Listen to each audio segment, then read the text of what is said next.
The Earth Hour City Challenge will now go global into these 5 different pilot countries, and eventually we hope that it will even expand beyond that after this pilot.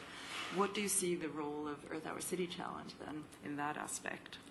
Earth Hour Capital, that is of course important because you can see what is being done and you get the good reputation for that, and others want also, oh, we can see if we can challenge that also.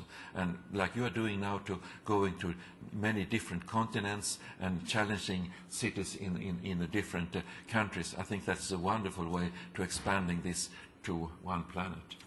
The mayors in the cities are much closer to the people.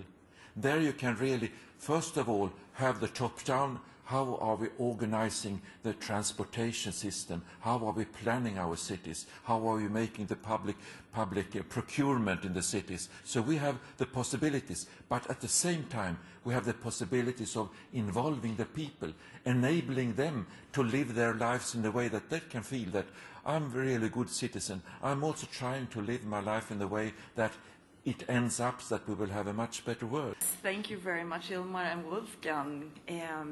I really want to express our appreciation for the fact that ICLEI is offering us technical and outreach support through the Earth Hour City Challenge, which is really, really an advantage for us with your experience and network.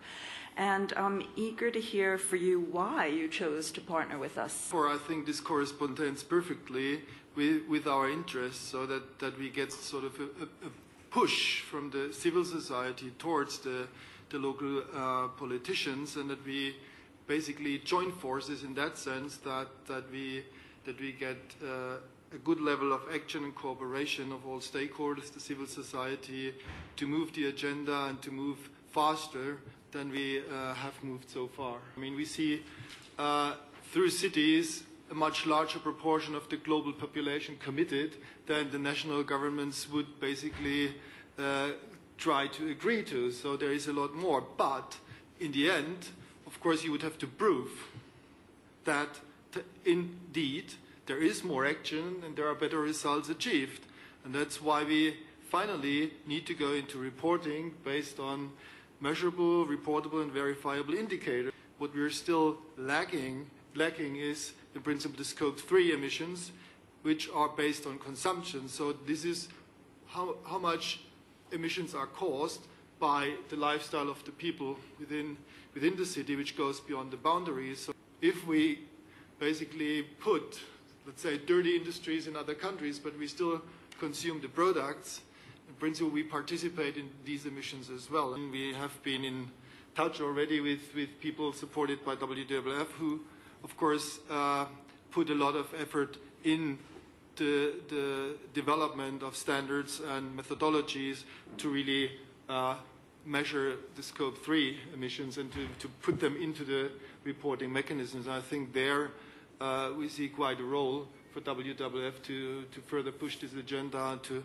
finally reach some results. Also, how can the Earth Hour City Initiative or the Earth Hour City Challenge or similar initiatives kind of stimulate further action, promote further and more ambitious action on this part of cities? We challenge the local authorities to take action and to also go through a process.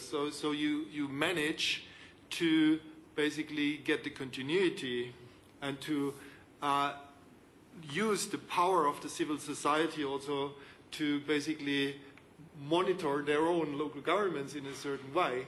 So because if the local government commits itself through the push it gets from the civil society will of course want to see the action implemented. They want to see a plan, and I think this is a perfect match to basically we provide the reporting mechanism, we provide also the, let's say, also the global communication in the political field, and there's the big push from the civil society from the bottom, which basically triggers the action on the side of the politicians. I mean, that's at least what we hope for, and I think we are pretty positive that this is going to happen. Great. We hope for that as well, so thank you.